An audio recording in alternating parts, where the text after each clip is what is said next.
Aujourd'hui encore, la mer de glace exerce une fascination incroyable. Ce tableau a quelque chose de mystique et de fantastique. On dirait presque une œuvre illusionniste. Il dégage une magie particulière qui nous attire et nous donne envie d'entrer dans l'image. Il y a ce jeu avec la réalité, mais aussi l'illusion et la question « qu'est-ce qui est réel ? Qu'est-ce qui relève de la réalité et comment je perçois ce que je crois être la réalité ?» Super bien fait. Ça me plaît beaucoup. Ça vaut vraiment le coup de s'arrêter.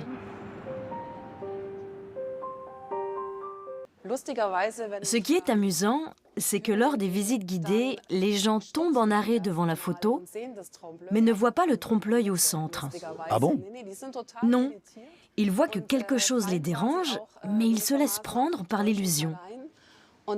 Et puis dans un deuxième temps, ils regardent mieux, et là, ils s'aperçoivent que le personnage à vélo au premier plan fait partie d'une image dans l'image. On remarquera que ce résultat, qui nous semble aujourd'hui presque illusionniste, n'était pas dans l'intention de Caspar David Friedrich. Dans chacune de ses œuvres, l'important pour lui concernait en premier lieu le rapport entre l'homme et la nature, bien plus que l'observation de la nature. Et comme il l'a souvent exprimé, il ne cherchait pas à peindre des images qui se seraient contentées d'imiter la nature le plus fidèlement possible. Pour lui, il était important de poser cette limite entre l'art et la nature. Il tenait à cette distinction.